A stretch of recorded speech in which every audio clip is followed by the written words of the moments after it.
E a antropologia, dentro das ciências sociais, ela me permite dialogar com a alteridade, de uma forma diferente, por exemplo, que um psicólogo faria, né? Porque essa alteridade, esse outro, dentro da psicologia, seria o próprio inconsciente. Para nós, seria o outro, outras populações, outras culturas, vamos dizer assim, de uma forma mais breve, né? Para a gente se estender nisso. E então, era um desafio, e é um desafio interessante, porque desde a graduação, e como eu sempre me interessei para a questão da linguagem, eu trabalho com análise do discurso da tradição francesa, né? E principalmente com esse diálogo entre Foucault e Pecheux, mas muito mais Foucault, né? Que me interessa muito mais, e muito mais Foucault na relação inicial com a análise do discurso, porém, em seguida, no doutorado, muito mais com essa relação com o poder disciplinar, né? Com o conceito de disciplinar de Foucault, e sendo apropriado para uma geração de antropólogos, em especial no Brasil, o americano David Hess, durante os anos 80, porque ele utiliza, não que ele fosse Foucaultiano, mas ele utiliza o conceito de poder disciplinar para analisar aquilo que, de certa forma, me inspira, que eram os mecanismos de defesa da própria ciência, né? Ou, no caso, da comunidade científica, né? E como esse mecanismo de defesa, ele é um instrumento também, ele me permite entender a formação de fronteiras entre o que é ciência e o que não é ciência. Então, na antropologia, a antropologia, nesse hibridismo, né, que eu falei para vocês, nesse caminho que eu fui seguindo, e era bem tatiano, né, eu estava tentando respeitar aquilo que me inspirava na minha curiosidade, né, acadêmica sobre os fenômenos, porém, eu tentava o tempo inteiro fugir das armadilhas e defini-los a priori, né, como eu coloquei. E isso significa entender a possibilidade de um instrumento metodológico que me permitisse colocá-lo sempre em suspenso, né? A ideia de dispersão dos discursos de Foucault, né? Isso foi muito interessante para mim, porque você não parte de uma ideia, de uma categoria ou de uma definição a priori do que são. Você tenta vê-los no campo empírico, né? Como eles são colocados em uma dispersão de enunciados em materialidades diferentes, que permitisse, então, a partir da empiria, fazer o que ele chama de regras de formação, que são as ligações que vão possibilitar a ideia de uma formação discursiva, né, sobre esses fenômenos. Então, foi uma opção que eu tomei com a minha orientadora, aproveitando também a minha biografia anterior, na própria análise do discurso Foucaultiano.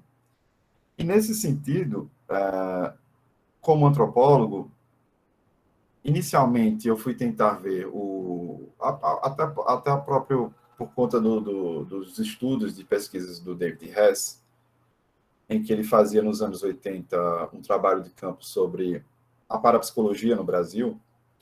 E aí ele vai dizer, no Brasil não existe o que ele chama de parapsicologia secular, né?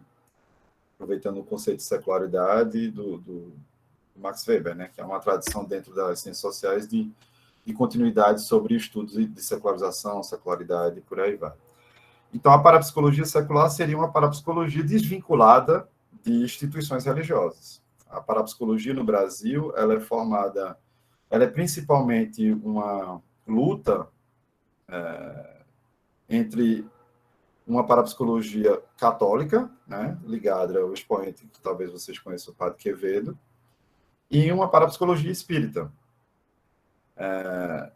E nessas fronteiras, não há um consenso e nem há uma possibilidade, por exemplo, do que David Hess chama de parapsicologia secular, porque ela não tem uma comunidade científica, ela não tem um modus operandi científico, como existe em outros países, por exemplo, nos Estados Unidos, países anglo-saxões, principalmente, né?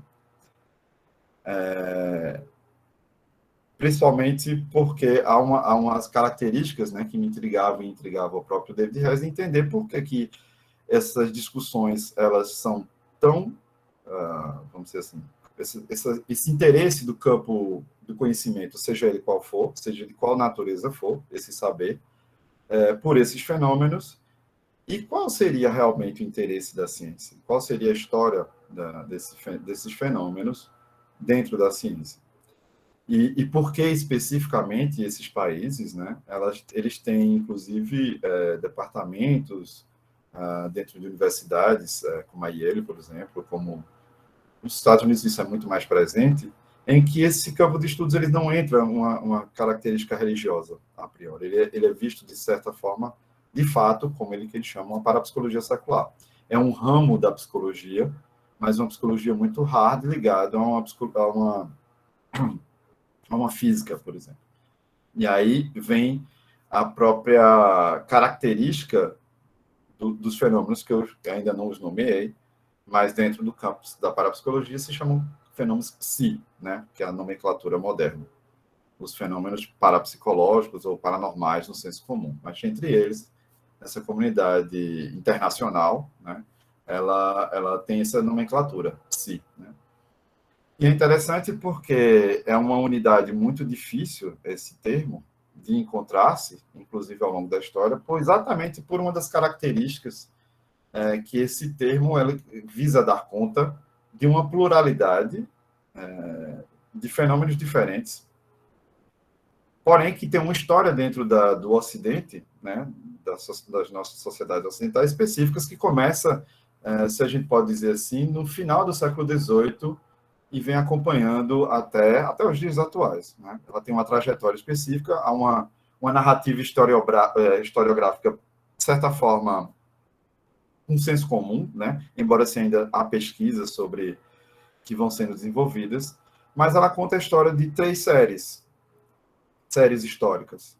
A primeira, e essas séries históricas, perdão, elas envolvem o que a gente chama em antropologia do nascimento pela modernidade e por conta da modernidade de novos movimentos religiosos. Novos movimentos religiosos são movimentos muito diversos e muito plurais. Você tem a cientologia, você tem, inclusive, são chamados de movimento carismático. Então, é uma salada, mas eles têm uma característica específica. Eles nascem na modernidade, por conta da modernidade, características específicas, né? A clivagem dos saberes, e eles provocam, que é a sua grande característica, reações sociais. Reações na opinião pública. E reações adversas, né? Por serem movimentos minoritários, eles não são saberes de uma tradição longuíssima, embora se arvorem como tais, mas eles podem estar presentes no neoesoterismo, por exemplo, né? na filosofia New Age, mas também, como eu falei para vocês, na cientologia, na Igreja Universal. Por quê? Porque são características de grupos e que se arvoram uma continuidade, mas, porém, uma revisão de uma tradição qualquer, mas, ao mesmo tempo, ao fazê-lo isso e não fazê-lo na prática, eles provocam certas reações dentro, vamos dizer assim, do campo epistemológico de cada cultura ou de cada sociedade, vamos dizer assim. Né? E aí era interessante a ideia de reação, porém era insuficiente para mim, porque a parapsicologia, como você estuda preliminarmente, eles não se reconhecem, né? Como o próprio David Hess coloca, a parapsicologia secular, ela é diferente de uma parapsicologia mística, uma parapsicologia voltada muito mais para questões, digamos assim, sobrenaturais, né?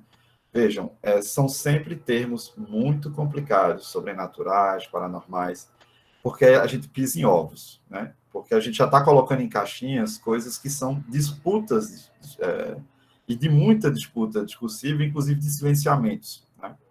E essas 3 séries históricas que eu estou contando, elas têm essa particularidade, porque desde o início nós temos a formação dentro da própria modernidade, e aí eu estou falando da primeira série, que é já no final do século XIX, que advém do médico Franz Mesmer, austríaco, que migra para a França e instala, de certa forma, um consultório de mesmerismo ou de magnetismo animal, que é um conceito que ele cunha, e que traz uma visão de medicina voltada para uma cosmologia que fala sobre todos os objetos e todos os seres entes no universo, eles estão interligados por um fluido vital, que é possível de se transmitir.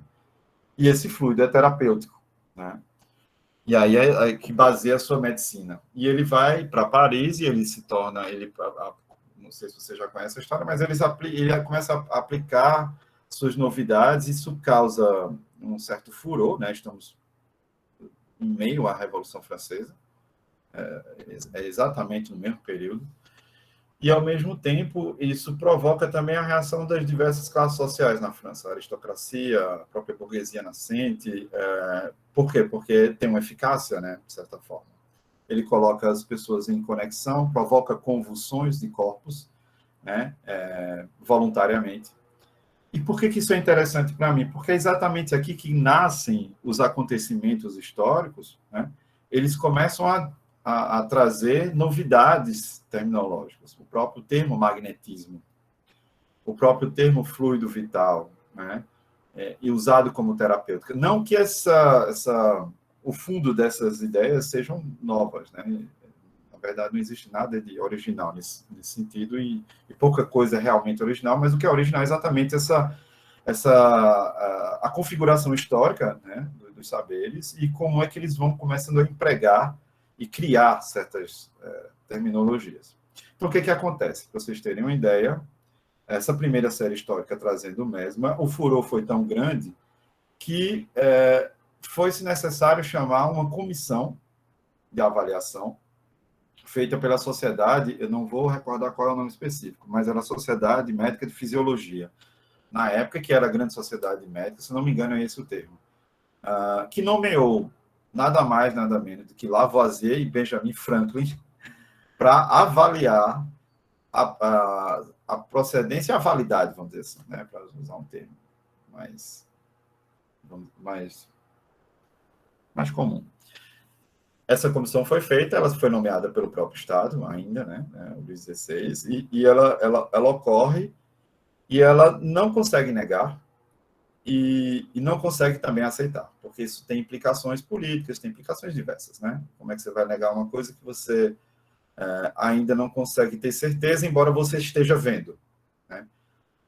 E nesse sentido, porque há curas, né? Nesse sentido. Então, fica muito difícil de negar que há cura, só que começa a se envolver as complexidades, a se desenvolver os argumentos contrários e os argumentos a favor.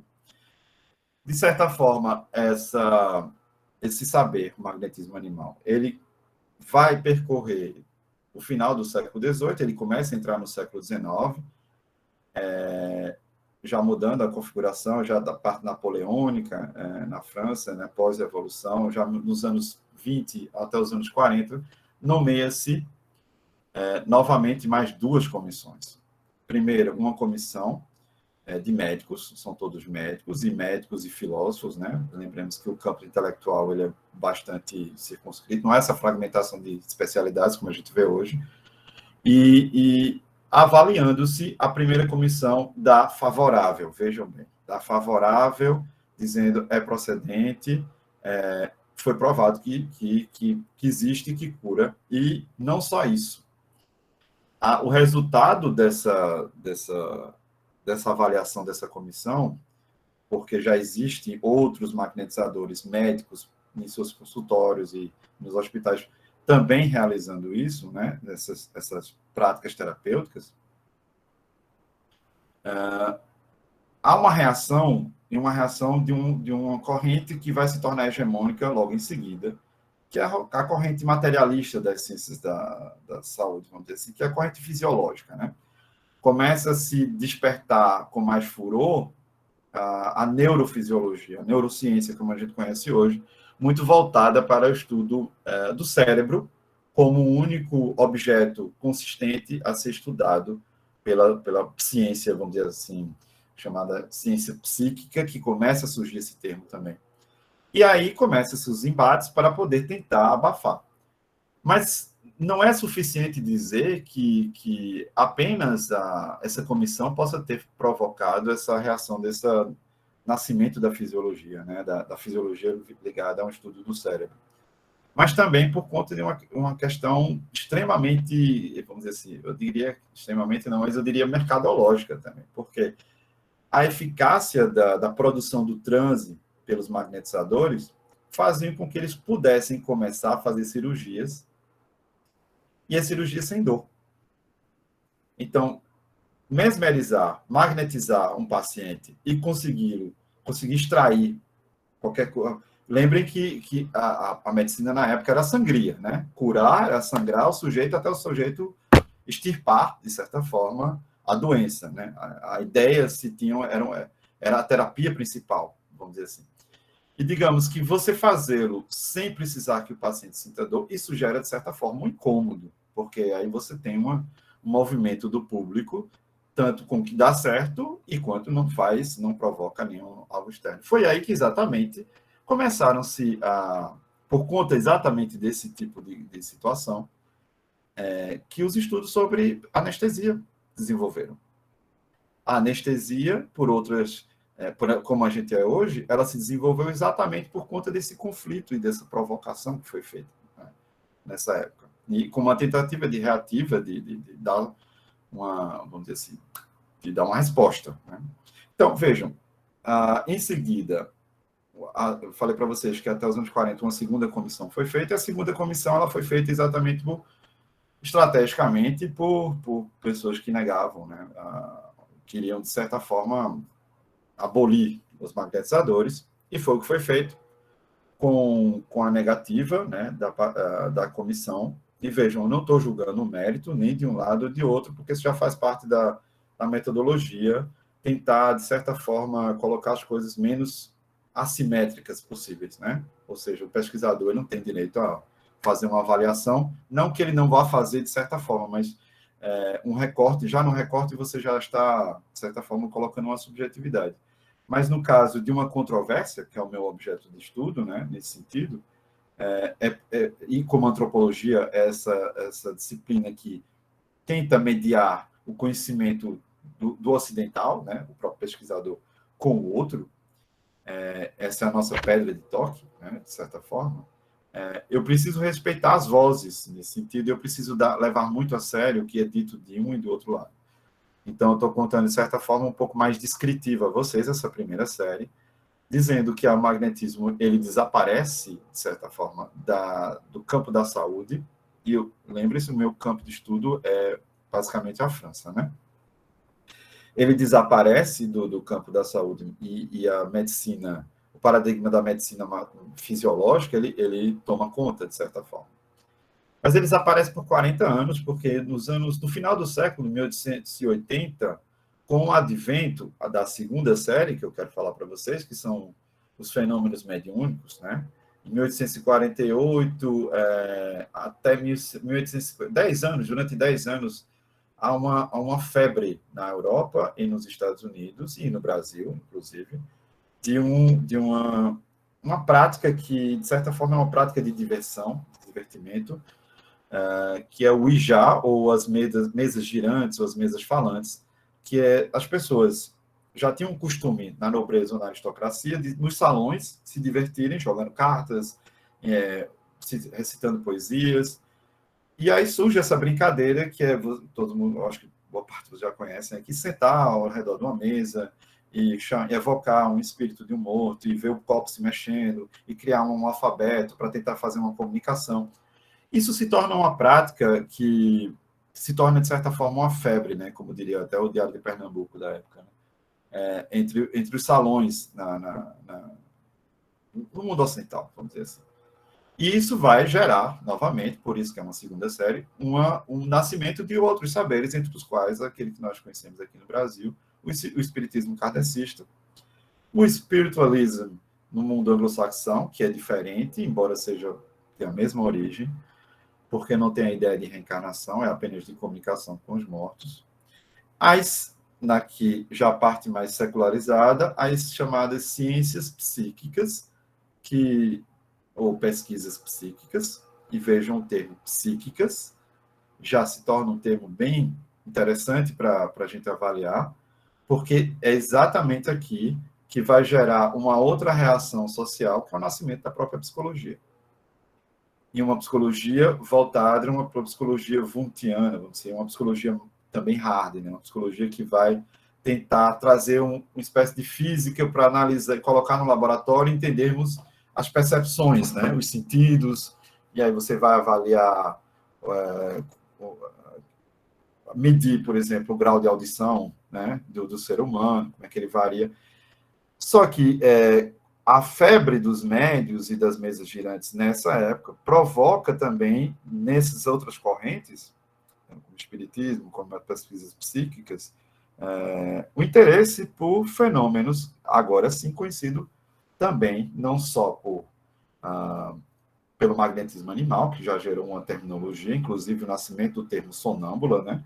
Agora se conhece os médios, e principalmente as médiums, porque aqui a gente tem um recorte específico de gênero, né, que é interessante, que já está sendo pesquisado, porque as médiums no século XIX eram praticamente todas mulheres e os analistas eram todos homens, né? Não é à toa que os médicos eram os homens e as médias eram mulheres, e isso vai gerar no final do século XIX, com o fim desse embate entre as correntes, como as pesquisas psíquicas, que faziam os mesmos congressos, eles participavam também dos congressos de nascimento da psicologia.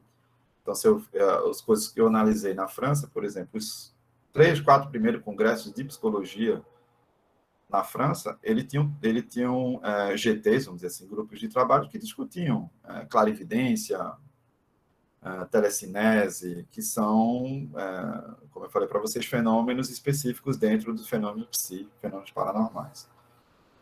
E essa luta vai, novamente agora, segundo essa segunda série, formar o que a psicologia, segundo suas várias escolas, né, como a gente conhece hoje. Então, a psicologia, na sua história, não sei se tem psicólogo presente, você não vai estudar na história da psicologia essa, como a gente chama de impureza, né? Esse contato, vamos dizer assim, com o que se chama de metafísico, de místico na época, né? Isso na época, para a gente não guardar esses termos. E a própria história da psicologia, como a história também da anestesia, né? Ela vem pautada nessas separações, né? Como a gente já sabe, a história da própria química, separando da alquimia, só que essa nossa história, ela está ligada muito à história das ciências humanas, né? Como eu estou falando para vocês. Então, nas ciências humanas, a gente conta pouco esse passado, que muitos chamam de tenebroso, mas, porém, ele é rico para pensar que essas fronteiras, elas ainda existem hoje. E elas existem, elas são formadas, e era meu interesse desde da antropologia, não era ficar voltado para a história, mas eu já percebi na história coisas que acontecem hoje. Então, eu decidi ir para um terreno onde o David Hess não analisava, que era a própria França. E a França se tornou um caso bem particular para mim, porque ela não estava nem próxima do Brasil, da realidade da parapsicologia brasileira, porque ela não estava imbuída numa questão religiosa, e nem estava numa parapsicologia a nível como ela é e se apresenta na Inglaterra, na Escócia, ou na Alemanha, ou nos Estados Unidos. E isso é uma questão para os próprios parapsicólogos na França, é uma tentativa de chegar lá, ou seja, de colocá-la na universidade. Então, esse é um objetivo que caracteriza a parapsicologia, ou a pesquisa psi, ou o próprio espiritismo, ou o próprio magnetizadores. E aí vem a categoria novos movimentos religiosos, não me satisfazia por isso, porque eles não querem ser religião, né? Eles não se afirmam como religiosos, eles não se reconhecem, eles não colocam a categoria de crença como identidade. Pelo contrário, né? Quanto mais eu entro numa seara onde a participação não é, por mais que eu tenha um evento, e aí eu vou já usar um termo que é usado contemporaneamente, anômalo. Anomalia significa não que não exista, significa que ainda não foi provado, né? Então, isso me permitia, de certa forma, entender que aí, como antropólogo, como é que se cruzavam essas fronteiras uma pessoa que vive contemporaneamente? Né? Essa é uma pergunta que eu comecei a fazer. Quem são esses parapsicólogos na França? Né? E a França, por isso, porque ela nem está ligada a uma tradição religiosa, e existem três institutos colocados como os primeiros institutos de parapsicologia, que era da pesquisas psíquicas, né, do final do século XIX. Um é na França, outro é nos Estados Unidos e o primeiro é na Inglaterra. Então, era para mim muito interessante visitá-lo, que se chama do Institut do Métapsychique, né, que é o termo na França, Metapsíquica Internacional, ou seja, o IMI, né, para a gente ficar... mas que completou 100 anos agora, em 2019, né, exatamente na época que eu estava próximo a fazer pesquisa. Então, eu decidi fazer essa pesquisa em loco, né, como antropólogo, uma pesquisa de campo, e me aventurei a passar o tempo que a gente faz, um tempo de longa duração. Né? Eu passei 1 ano, mas é um tempo curto para um antropólogo, mas boa parte daquilo que eu preciso, não, aí é um interesse da contemporaneidade, eu não preciso estar lá também. Né? Muitos dos nossos encontros virtualmente, né? Pré-pandemia já era assim, né? Então, era a forma como eu conseguia falar com pessoas, e aí vou falar para vocês o universo de pesquisa, 2 gerações de pesquisadores, né, como eles chamam, de fenômenos paranormais, pesquisadores de fenômenos psi, e que eles não realmente moram em cidades diferentes, né, que as distâncias são bem menores, e às vezes até países diferentes, e se encontravam apenas uma vez por mês em eventos, em workshops, que eles, cada um promovia para divulgar as coisas que estavam pesquisando. Né? Então, eu já me deparei com a frustração, né? Porque eu cheguei no próprio instituto e não havia... eu comecei a acompanhar a atividade regular e não havia frequência. E aí eu tive que redirecionar minha pesquisa casualmente, né? Isso gerou uma certa frustração. E isso vem todo o embate, que eu acho que não interessa muito aqui para a gente, mas para a antropologia isso interessa muito, que é como você entra na outra cultura. Né? Isso já faz parte da nossa análise. Como é que você consegue entrar e mediar, e vejam, eu, brasileiro, nordestino, visitar franceses, pesquisadores, uma pesquisa que, quando eu falei com a minha orientadora, por exemplo, lá, eu fiz o sanduíche, né, aproveitei, ela disse, mas isso aqui não existe na França. Aí disse, existe.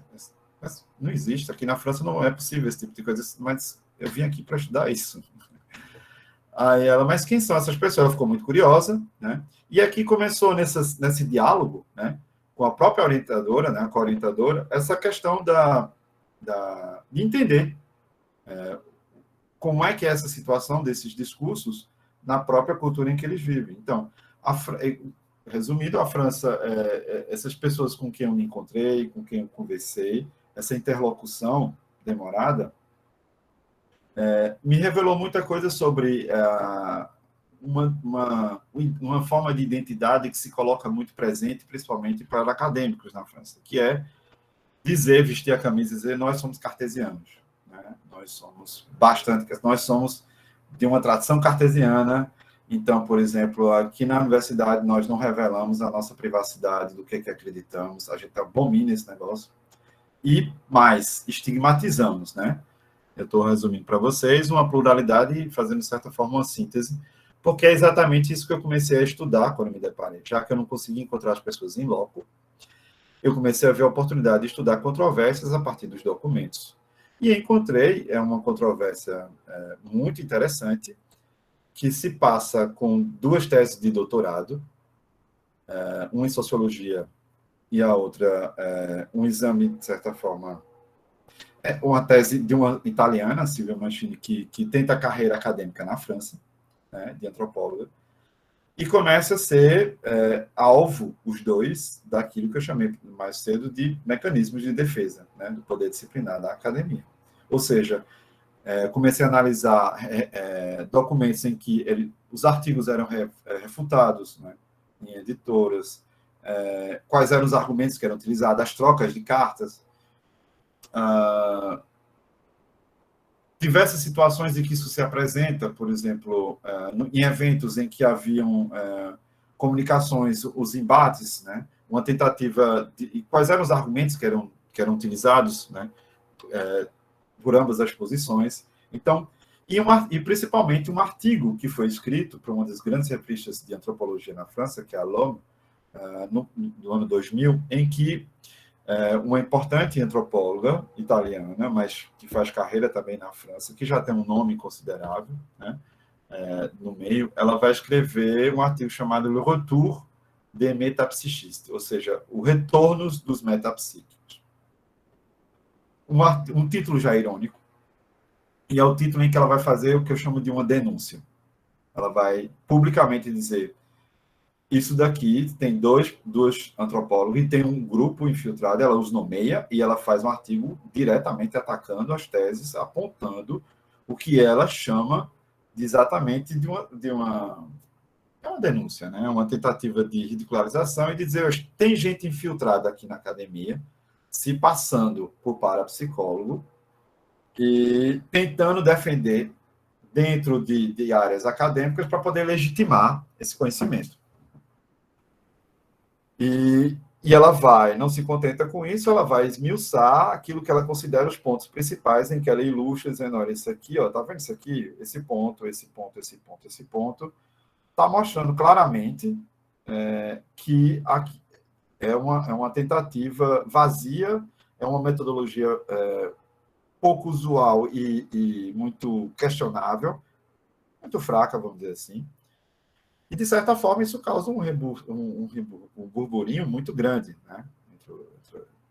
Dentro da própria coletividade das ciências sociais na França, né? Porque é um artigo que sai para os pares, é uma denúncia para os pares acadêmicos e é uma denúncia de uma pessoa, de certa forma, que tem uma posição social, acadêmica privilegiada. Então, vejam, aqui, para chegar até aqui, eu tenho que, como cientista social, começar a entender o que é uma carreira acadêmica na França, como se constrói as diferenças, né, as particularidades, quais são os signos de prestígio, como é que eu estou dizendo que essa pessoa tem uma posição X, né? O que é que significa o status dessa revista, até porque na França que não tem um sistema como o sistema Qualis aqui, né? A B, eles não gostam porque seriam discriminar revistas B, vamos dizer assim. Então essas coisas eu comecei a descobrir e nas conversas também. E encontrei os personagens, a personagem que acusa e a personagem daqueles que vão no artigo, e eles ganham direito de resposta. No artigo da edição da própria revista L'Homme, seguinte, né, na próxima edição, eles escrevem um artigo em resposta, item por item, e aí eles são muito mais irônicos, né, eles são muito mais ferinos. E isso me deu a oportunidade inicial de ver uma plataforma que está aqui evidenciado duas posições contrárias, né? Fica mais fácil de reduzir a controvérsia, e eu comecei a destrinchar, a partir daqui, uma possibilidade, e aí sim, aquele problema inicial: como é que eu vou nomear os fenômenos? Que fenômenos eu estou tratando? Então, como antropólogo, me deu a oportunidade de dizer: eu não preciso nomeá-los. Quem nomeia são as pessoas com quem eu estou, os discursos, né, que estão sendo colocados, enunciados.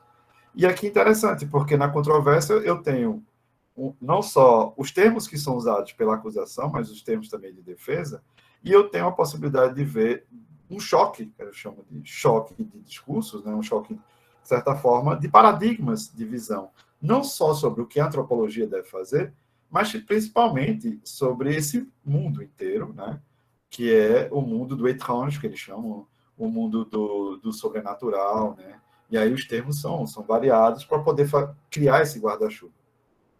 Então, o que foi que eu fiz na minha tese?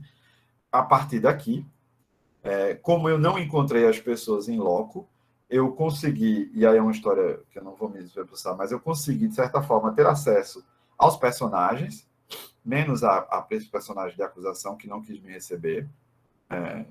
É muito difícil, volto a dizer a vocês, para um nordestino brasileiro falar sobre coisas espinhosas com os acadêmicos franceses em Paris, né? Porque eles olham para você e dizem: meu amigo, isso aqui é tabu, você quer tratar, quem é você, né? Então, eu me deparei muito com isso, né?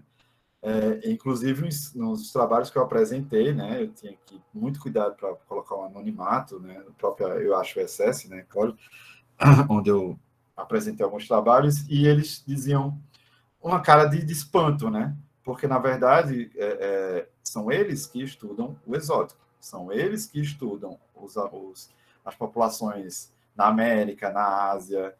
É muito raro você ver alguém desses países estudar o exótico lá, né?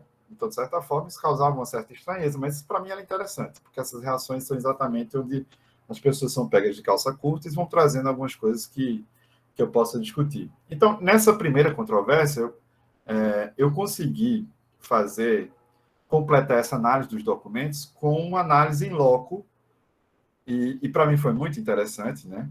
Porque, de certa forma, a discussão ela beira uma epistemologia, né? Uma discussão da filosofia das ciências, mas como antropólogo nós não fazemos isso, nós vemos a ciência não como uma discussão sobre árvores, sobre paradigmas, mas principalmente esses discursos na prática, como é que as pessoas vão, ou os cientistas acordam, vão para o laboratório, né? Como é que ele enfrenta, um pouco como o Bruno Latour, não sei se tem algum estudioso sobre ele, escreve em Ciência em Ação, né? Em sua própria vida em laboratório, que é um artigo que ganha proporção, né, da sua obra. E eu comecei a acompanhar, muito por acaso, esses encontros em jantares. Então, de certa forma, foi muito rico para mim participar e observar e estar junto, e, de certa forma, a gente aprende muito com esse grupo de pessoas que era um grupo dos acusados, né? De certa forma, eu comecei a ver que era uma rede, não era apenas um grupo pequeno, e que eles se encontravam, às vezes, para conversar, porque eram amigos, e para trocar essas dificuldades que tinham, né? Exatamente nesses embates, nesses enfrentamentos, né? Só se tornam muitas vezes, né, amigos não só por afinidade de temas, mas também por situações, né? No caso de uma das acusadoras, da Silvia Mancini, que estava projetando uma carreira na França, a situação dela, que ela me conta no jantar, é que ela teve uma crise muito forte e ela teve que mudar de país. E ela hoje é professora da Universidade de Lausanne, né, na Suíça, porque ela se sentiu, vamos dizer, expulsa, de certa forma, né, do campo. Essa controvérsia gerou esses encontros em loco, né? Eu fiz não só entrevistas, mas participei desses jantares onde eles me contavam e falavam de ciência, não como a gente fala ciência aqui, né, no espaço, num fórum específico para tratar sobre isso, mas ciência é quando toma vinho, quando se come, e aí se fala de ciência de outra forma, né? E aí se afrouxa, né? E aí é a oportunidade de você, como antropólogo, entender ciência não apenas como uma coisa rígida, mas ciência no linguajar da fofoca, no linguajar dos bastidores, né? Isso também faz parte, de certa forma, né, dos encaminhamentos, né? A gente é acostumado a pensar a ciência como as coisas formais, visíveis, burocráticas, mas a ciência também se faz nesses bastidores e muita coisa se decide, se liga, como nas cartas que eu analisei, dizendo, olha, barra aí, isso daqui vai prejudicar a gente, né? Um argumento deontológico, vamos dizer assim, um argumento de proteção, baseado não em categorias ou em discussões sobre teorias, mas não, isso aqui vai causar uns problemas. Analisei uma segunda controvérsia, que era uma controvérsia aqui, não fui fazer pesquisa apenas, vamos dizer assim, conhecendo as pessoas, mas aqui foi muito mais documental. Não sei se vocês conhecem, uma controvérsia em torno do o cientista social francês Michel Maffezoli, que nos anos, praticamente na mesma época, se meteu numa encrenca em que ele foi ser orientador de uma astróloga, e a astróloga muito famosa, Madame Tessier, na França, vedette, que aparecia na TV, em que saiu nas manchetes dos jornais durante 2 meses a querela, né, como a gente chama, querela, né, que é a fofoca da opinião pública, também uma denúncia agora, não mais dentro do cinturão acadêmico, mas uma denúncia realmente pública, esculachando uma coisa que para eles é absurda, que na Sorbonne alguém venha dizer que a astrologia é ciência.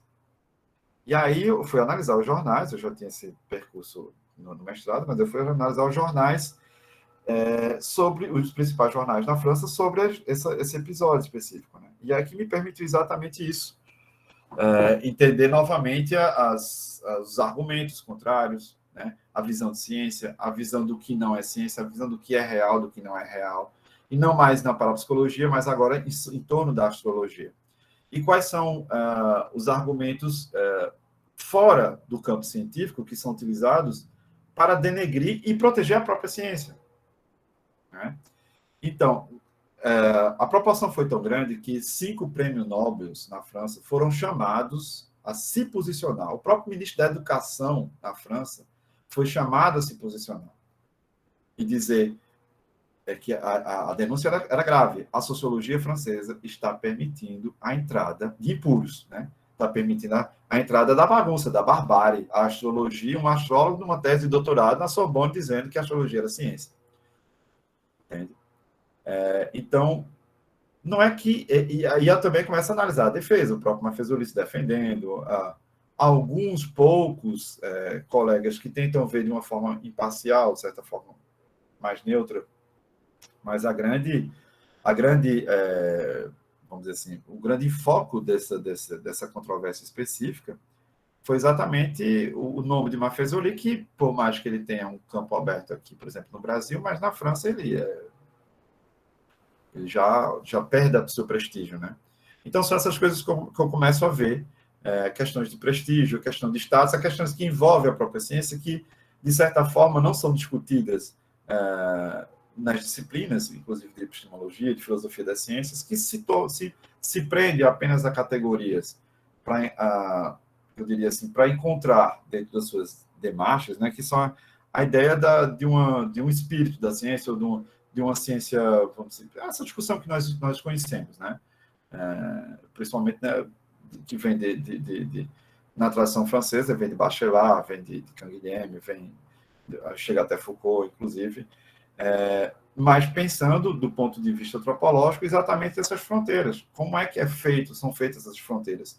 Tanto a fronteira externa, né, da ciência e os cinturões, como nas próprias paraciências, que é uma categoria que eu deixei de mencionar, por não usar novos movimentos religiosos, eu utilizo a categoria de paraciências porque indica exatamente não uma definição baseada numa coisa rígida, numa substancialização desses próprios conhecimentos, né? É muito mais para abandonar a categoria de pseudociência, para não chamá-los pejorativamente e respeitá-los em suas próprias vozes, nas suas próprias práticas e no que eles querem fazer, né? Que a gente tenta criar através de Chevalier, através de alguns outros Piet, né? Que são outros, vamos dizer assim, que tentam encontrar termos muito mais em que essas hierarquias, essas assimetrias entre o sujeito, pesquisador e o próprio objeto de estudo não seja colocado numa categoria de pseudo, numa categoria de crente,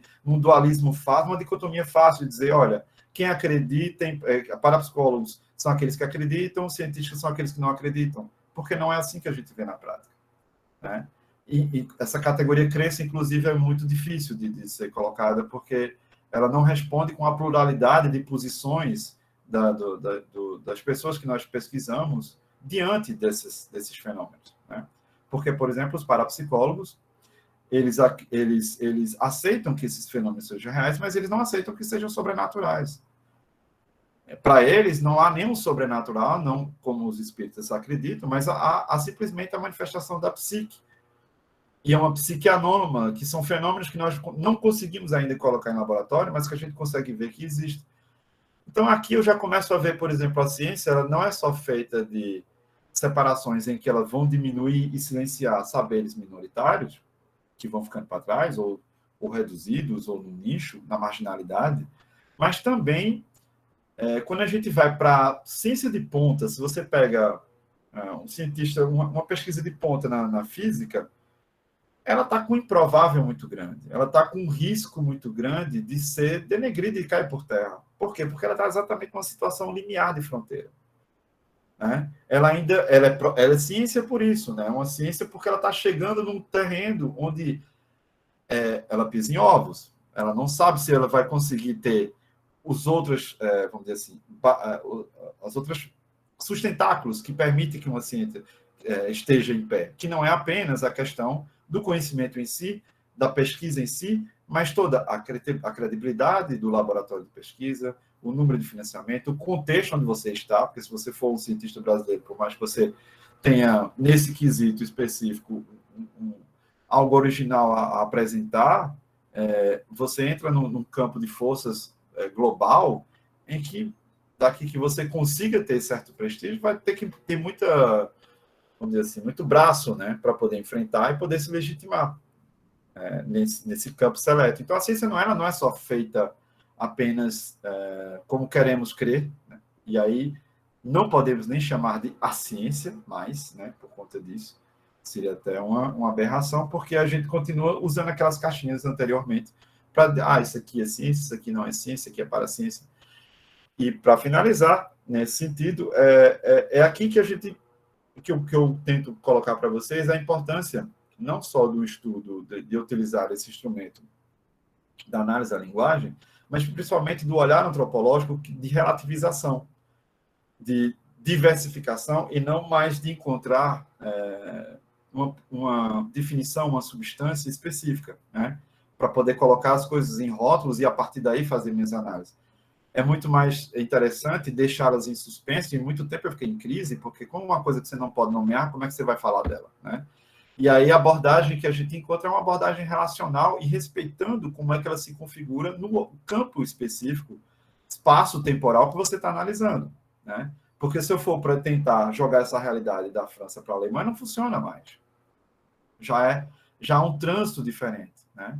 Então, por exemplo, os sujeitos das duas gerações que eu pesquisei, é uma geração que começa a fazer que são também todos acadêmicos, são todos professores universitários, em seus campos específicos, a maioria são engenheiros, ou físicos, ou psicólogos, né? E essas duas gerações, elas vêm aprendendo, principalmente a novíssima geração, que são meninos de 35, 34 anos, que estão sabendo dessa trajetória difícil. O que eles fazem? Eles aumentam sua produção acadêmica absurdamente. Uma coisa que eu jamais vi. Um deles, para vocês terem uma ideia, ele publica 16 artigos internacionais por ano. E ele publica, coloca no blog, olha o que eu produzi, porque só assim ele consegue, de certa forma, dizer, olha, saiam para lá, não vão dizer que eu sou um charlatão, não, porque olha a minha produção. E a produção internacional, né, que para a França, os franceses há uma certa resistência em falar francês, e essa geração não. Essa geração procura fazer estágios no Canadá, na Escócia, fazer interlocuções com universidades onde seja legitimado e, com isso, tentar modificar a realidade da situação da parapsicologia na França, que é extremamente marginal. E ele é marginal em todos os sentidos, porque se não há um suporte religioso, vamos dizer assim, eles não aceitam de forma alguma. Não há esse trânsito, como nós fazemos aqui no Brasil muitas vezes, mas também a própria ciência impede rigidamente, como eu falei, pelas controvérsias, a entrada deles. Então, de certa forma, o caminho que eles estão traçando é um caminho de formação de pequenos laboratórios de pesquisa dentro das universidades, e não mais dentro do instituto. Agora, eles estão dentro da universidade tentando ver que tipo de ferramentas são utilizadas lá fora para aplicar também na França, né? E aí, quem sabe um dia, para ele, seu objetivo, é conseguir uma parapsicologia secular, como eu coloquei para vocês. Então, para finalizar, o meu percurso, e se trata de entender a formação de fronteiras, né, epistemológicas, sociais, culturais, em torno de saberes que rompem na modernidade e saberes que nós temos muita dificuldade em inseri-los em lugares, né?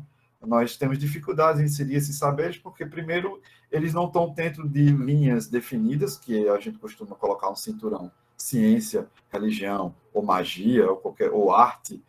Eles estão exatamente nessa confluência. Os indivíduos, eles circulam, não só eles circulam, como suas próprias seus produtos de pesquisa, vamos dizer assim, eles também circulam e propositalmente, né?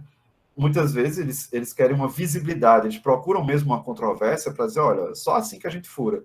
Outras vezes eles têm que andar por camuflados, né? Uma publicação aqui mexendo no nome, com o conceito, né? Por exemplo, não se fala em, se você perguntar, vocês são parapsicólogos? Não, não existe parapsicólogo, não. Nós somos psicólogos.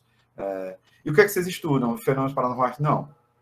Os psicólogos, por exemplo, dessa corrente estudam experiências que eles chamam de experiências excepcionais. Então, são termos que, de certa forma, passam na alfândega, né? Quando vai checar, não, isso aqui não. O que é que são isso? Acho esquisito, mas olha, não, tá fundamentado, tem uma clínica, tem uma metodologia definida, tem pessoas que, pronto, então isso aqui passa. E aí eles vão conseguindo, de certa forma, o objetivo que é tornar, de novo, a discussão atraente e necessária, porque é o grande objetivo desde o início, como falei para vocês, tentar fazer com que essas discussões deixem de ser anomalias e passem a se tornar um objeto como outro objeto qualquer de ciência, né, de pesquisa.